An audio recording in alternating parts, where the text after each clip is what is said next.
देखिए बेटा, अब तक हमने कितने क्वेश्चन सोल्व कर लिए थे? 9 क्वेश्चन सोल्व कर लिए थे। अब हम चलते हैं आज क्वेश्चन नंबर 10 पे। कौन सी प्रश्न लिखा बेटा? 2.4 का क्वेश्चन नंबर 10 पे क्या बोल रहा है? निम्नलिखित में से प्रत्येक का क्या करना है बेटा? आपको गुणनखंड करना है। तो सबसे पहले यहाँ पे इधर देखो बेटा, यहाँ पे क्या दिख रहा है आपको? x³ plus y³। तो आपको पता है, आपके पास आइडेंटिटी हम लिखेंगे, हम जानते हैं, क्या जानते हो बेटा? x³ प्लस y³ बरोबर क्या होता है बेटा? x प्लस y, ठीक है। और यहाँ पे क्या होगा?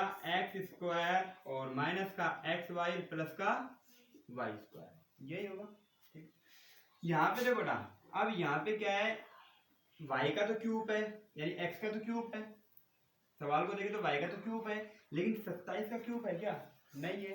तो इसको लिखना चाहे तो मैं ऐसे लिख दूं क्या? जो x है ना, x, उसकी वैल्यू क्या हो जाएगी बेटा? 3y। कितनी हो जाएगी? 3y। और जो बेटा आपके पास y है ना, उसकी वैल्यू कितनी हो जाएगी? 125 किसका क्यूब होता है? 5 का। तो 5z लिख सकते हैं आराम से। अब इन वैल्यू को उठा के इस आइडेंटिटी में रख देंगे, सरसमीका में हम रख देंगे। जहां जहां पे x है उसकी जगह 3y रखेंगे, जहां जहां पे y उसकी जगह रखेंगे बेटा 5z। रख देते हैं मान को। देखो सवाल किस रूप में है? इस रूप में है ना।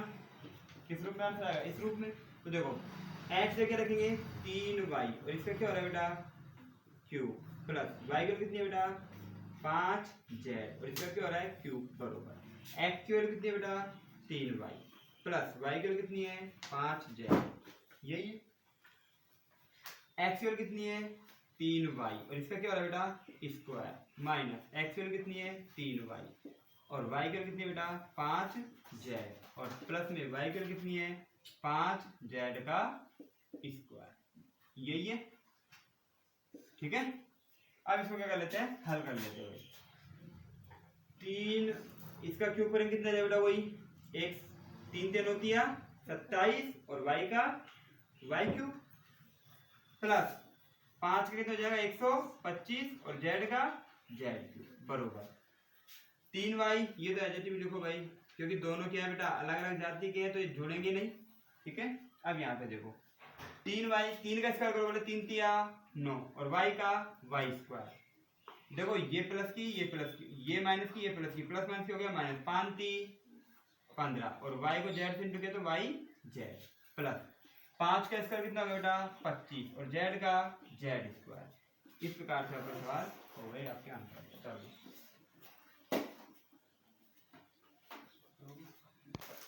क्वेश्चन नंबर 2 देखिए बेटा, यहाँ पे आपकी ओर क्या है? x³ minus y³। तो हम लिखेंगे, हम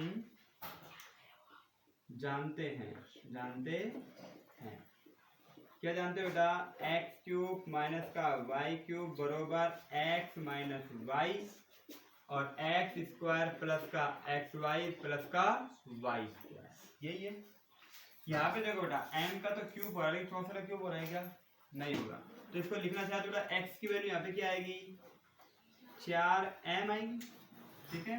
y की वैल्यू की बात करते बेटा, y की वैल्यू कितनी आएगी? 7 की 343 इसका क्यूब होता है 7 का। तो यहाँ पे लिखे 7 और पीछे क्या है? n, तो n लिख लिया, ठीक है। इन मानों के x और y के मानों को उठा के इस समीकरण में हम रख देंगे। तो देखो बेटा, x की कितनी है? 4m और इसका भी क्या हो रहा है बेटा? क्यूब हो रहा है माइनस y की कितनी है बेटा? 7n, इसका भी क्या हो रहा है? क्यूब बरोबर। यहाँ पे देखो बेटा, x की वैल्यू कितनी है? 4m माइनस y की वैल्यू कितनी है? 7n, x की वैल्यू कितनी है? 4m और इसका भी क्या हो रहा है बेटा? स्क्वायर प्लस x की वैल्यू कितनी है?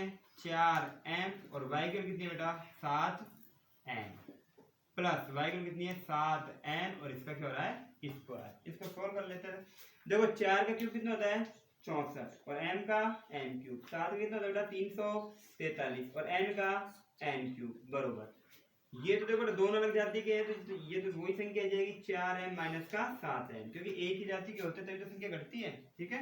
अब यहाँ पे देखो 4 का स्क्वायर कितना होता है? 16 और m का m² प्लस ये संख्या प्लस की है, ये संख्या प्लस की है, ठीक है। प्लस प्लस क्या हो गया? प्लस 7 चौक 28 और m को n से इंटू किया तो mn प्लस 7 का स्क्वायर कितना होता है? 49 और n का n²। इस प्रकार से हमारे सवाल हो गया।